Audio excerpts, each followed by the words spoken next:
Let's do some talking about books, why don't we? Books that are currently on my TBR. The first one being, I had this book for about a month. I eat up like a little bit of cringy writing, just a little, just a tad.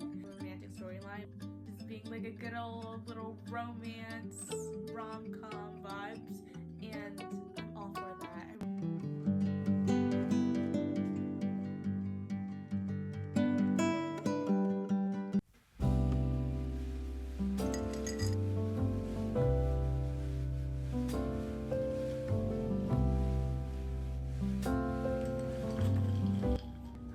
And welcome back to the vlog girlies. Today we are simply going to be just chatting all about books, which is one of my favorite things to do. So I have literally been so excited to make just this vlog, a vlog simply of talking about the books that I want to read in this upcoming spring. Maybe I won't get to read all of them during the spring season, but the books that are like heavily in the back of my mind right now, I feel like I'm in a space where there's so many good books right now and I just want to read literally all of them. So today we're going to be talking about just that. So let's get into it. Sit down, get cozy, grab yourself a fun little drink. I made myself a strawberry matcha. Little ambiance playing. I'm in my little reading chair, which I actually don't do too much reading in here, unfortunately, but we can always change that. So let's do some yapping about books, shall we? Starting off with books that are currently on my TBR, I thought we'd go by section, and the first section is going to be books that I currently already have in my possession, so let's get into it. The first one being, technically it's not in my possession because it is a library read, and I've had this book for about a month now, simply because the last book that I had read had put me in such a book slump. Like, when you're reading and you're getting into the book and you're trying so hard to get into the book that like the book itself puts you in a slump and it makes you not want to read. That's how bad the book is. I mean, I don't want to say the book was bad, it just wasn't my thing, and I just kept kind of like forcing myself to make it my thing even though it wasn't, and it made me quite literally not want to read.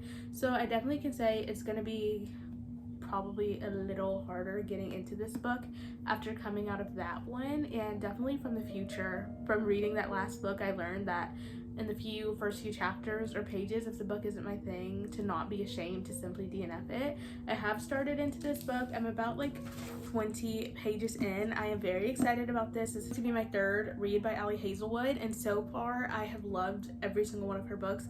A lot of people make fun of them because they're cringy, they're this, but I personally love a storyline when the main character, the female character, is a little cringy. It just adds so much like touch and uniqueness that like not a lot of people have. I know a lot of people think it's cringy, and like some of it definitely is, but I eat up like a little bit of cringy writing, just a little, just a tad. Definitely said this in probably like every single reading vlog that I have filmed so far this year, but one of my reading goals this year is I want to further my genre in reading. I am definitely heavily a romance girly through and through, and so I want to read I kind of really want to expand my genre in reading and read all kinds of sort of things, fantasy, some nonfiction. I had a lot of people recommend this book to me, saying it was a very good read, and I thought it would be a really good starter to like getting into the fantasy world.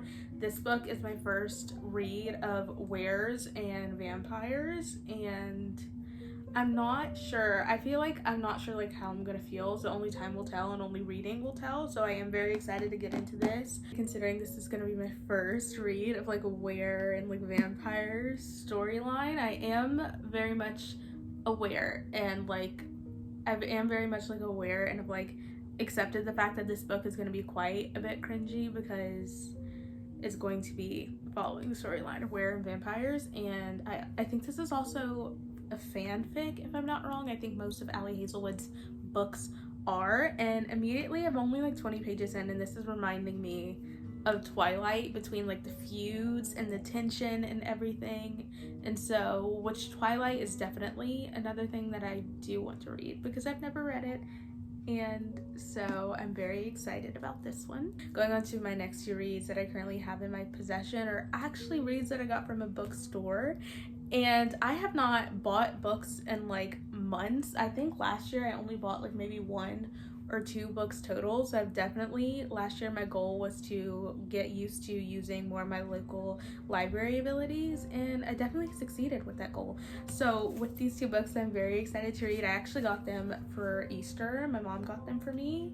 I picked them out and she was like, I'm putting them in your Easter basket. We have the Baby Dragon bookshop, which technically this is also following a romantic storyline, but it's also following like a storyline that I've never read into, following the baby dragons. And I believe that this is a series. We have the Baby Dragon Cafe and the Baby Dragon Bakery. I've heard really good things about the Baby Dragon Cafe, but I ended up picking up this one, so I am very excited to read it. The last book on my TBR that I have currently in my possession is The Midnight Library. I am so excited to read this. I definitely feel like I am in a season in my 20s where I feel like this would be so helpful and just like aiding to like, and I feel like this would really help me like grow in like wisdom and knowledge, and honestly just have that space to where I can like see things differently.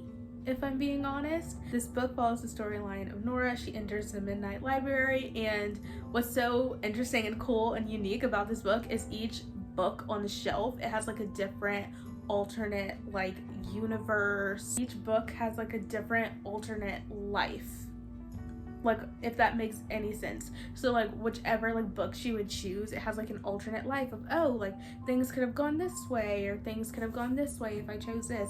I definitely think being in a time of being in your 20s, a lot of, or like just life in general, a lot of things that I'm facing in my current season is thinking of how things would have been if something would have worked out this way or that way, and that never gets you anywhere. That never really gets you anywhere. It never got me anywhere, and I don't think it ever gets anyone else anywhere, just always downing on the past and just like soaking on the past instead of living in the present. So I am really excited to read this book. I really truly think it's going to be such a good thing for me to read in this season. I really think it's also going to be something that's going to change the way that I feel about nostalgia, if I'm being honest. Always like looking back and being like, oh, I wish this, or oh, I wish that, and learning to truly like live in the present and not always looking back towards the past.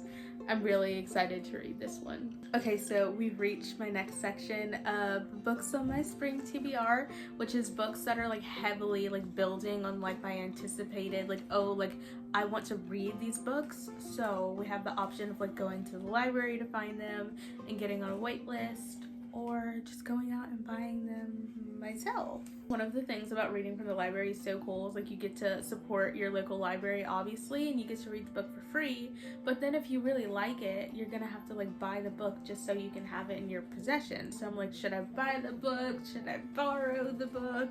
Okay, so first on my little TBR is we have Wuthering Heights. I actually am currently in a wait list for this at my local library. Me and my friend thought it would be fun to start a little book club, and we both wanted to read this, and the last time I checked, I was like 5th in line, and I want to say that I put myself on the waiting list for this book maybe like almost a month ago at this point.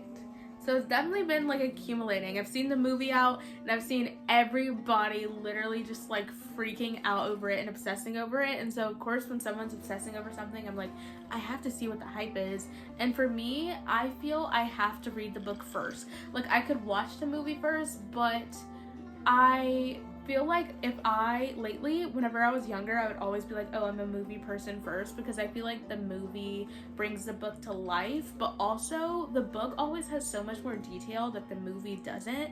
And so maybe I've heard someone say that like if you watch the movie first, then you'll never be disappointed when you read the book afterwards, because if you read the book and then watch the movie, you'll always be disappointed. And I'm like, that's such a good way to think, but I feel I must read the book so that I can understand the storyline of like the two of them in full when I watch the movie. The next book I have is Picking Daisies on Sundays. I have heard so many good things about this author whenever it comes to clean, just romance books that feel like a rom-com, but it's not like having like, you know, like spice in your face like every single time you turn. I feel like that can get quite annoying when you feel like you're reading and like the book literally like is not good.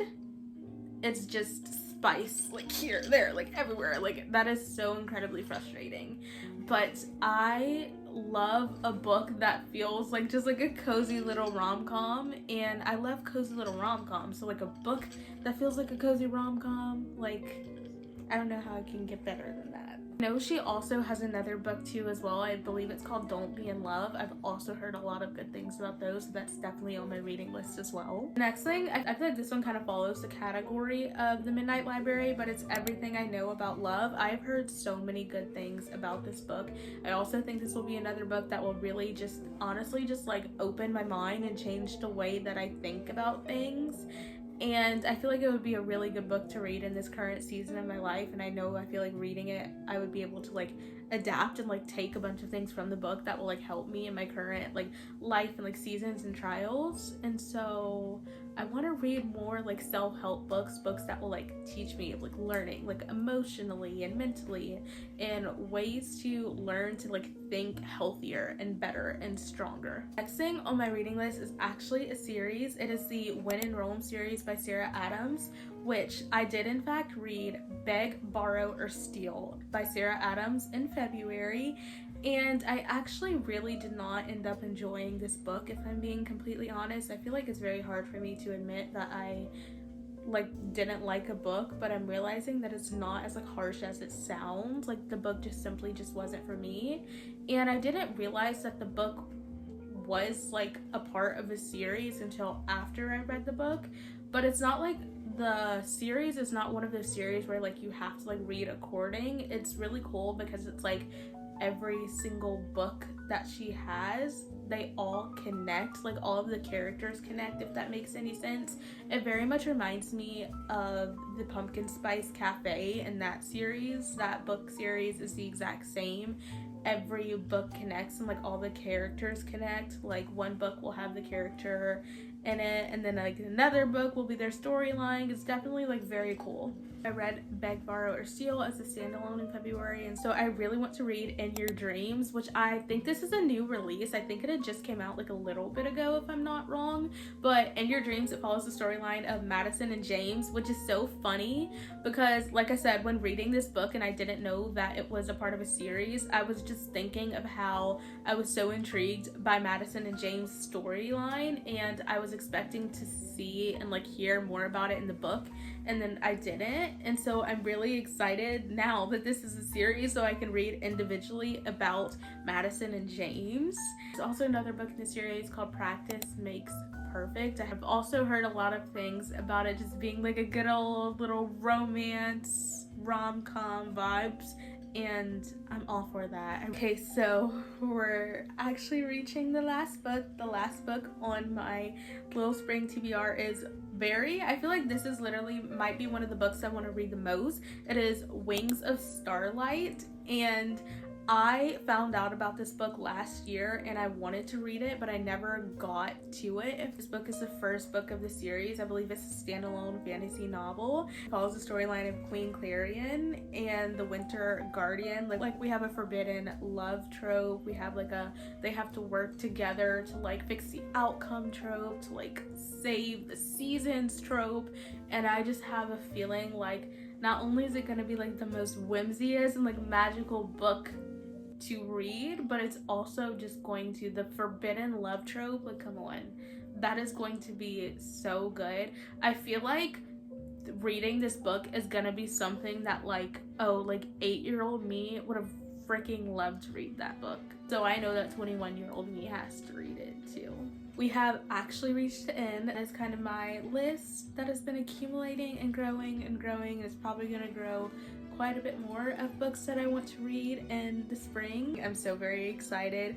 I love spring and I love reading, and I think spring and summer is one of the best seasons to read. So that is going to be it for this vlog, and I thank you for being here. Thanks for hanging. Thanks for chatting some books with me, and I'll see you in the next one.